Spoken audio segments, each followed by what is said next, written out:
Hello everyone, welcome back to our IES General Economics Paper 3 2026 preparation series. And before solving today's question, let us understand why this topic is important. The IES examination is one of the most prestigious examinations for the economist in India. And the General Economics Paper 3 focuses on the applied economics, public policy, infrastructure development, governance, public finance, and the economic reforms. And the question in this paper are descriptive in nature, and therefore the examiner expects not only the definitions but also the balanced arguments, practical examples, and the economic concepts and policy oriented conclusions. And today's question on the public private partnership triple P is a classic IES question because it connects the economic theory with the real world infrastructure development. Okay. So question is, what are the pros and cons of public-private partnership triple P? Discuss with respect to either social sector investment like education or health or the physical infrastructure investment like highway construction. Okay, so notice an important word here, either. Okay, so this means we need to choose one sector and discuss the triple P in that context. So today I will explain it with the example of the highway construction as it is one of the most common and the easiest examples. Okay.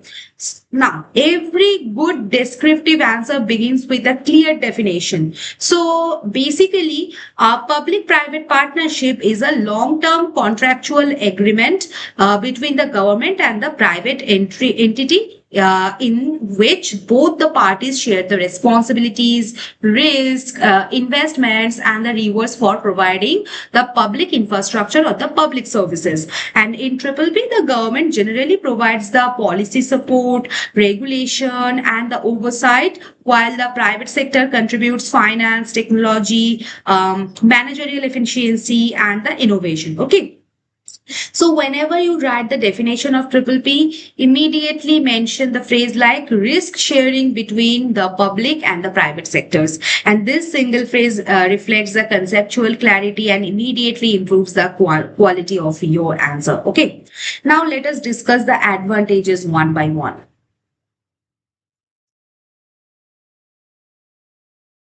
First, mobilization of private capital.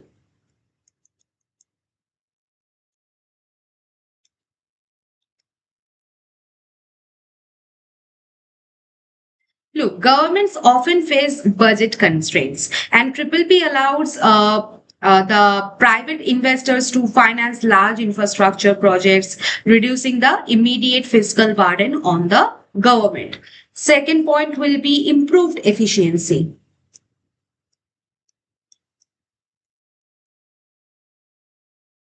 Private companies generally possesses better project management skills, modern technology, and the professional expertise. And so, as a result, the highways are often completed faster and maintained more efficiently. Third, the faster infrastructure development.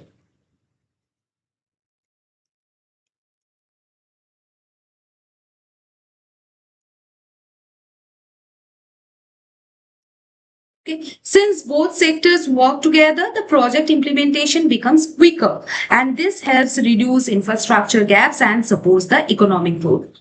Okay. Fourth point will be like better quality of services.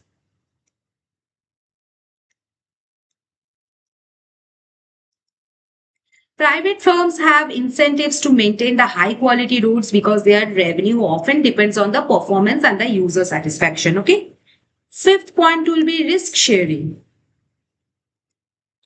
Construction risk, financial risk, operational risk, and the maintenance risk can be distributed between the government and the private partners. So this makes large projects more manageable.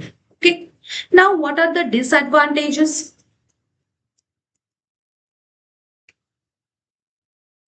Look, triple B agreements are usually long-term and legally complex, and designing and monitoring these contracts requires significant administrative capacity. So, first point will be the complex contracts.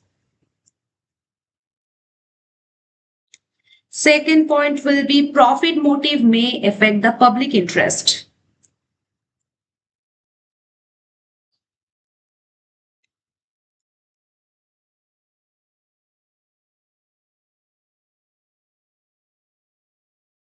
Private firms naturally aim to maximize the profits, and if regulation is weak, this may lead to higher toll charges or the reduced service quality. Okay. Third point is risk of cost escalation.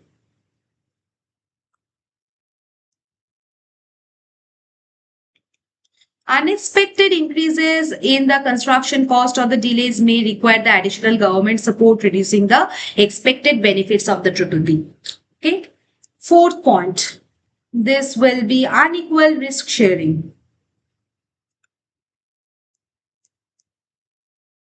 In practice, the government sometimes bear a larger share of the risk while private companies retain most of the profits. So this weakens the basic objective of triple P.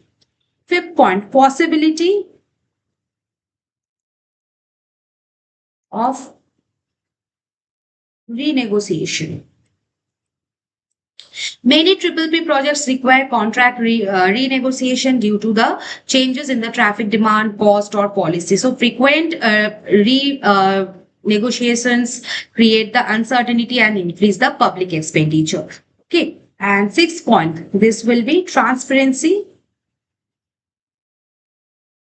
and accountability issues.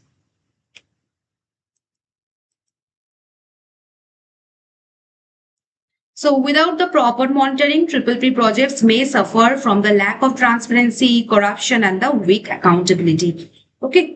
So let us now connect the concept with the example of the highway construction. Suppose the government plans to build a national highway, and instead of financing the entire project itself, it enters into a triple P agreement.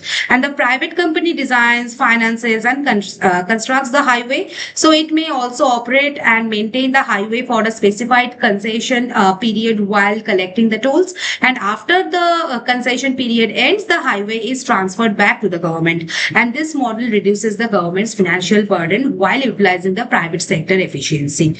Okay. So I hope now clear all the points. See you in the next video. Bye-bye.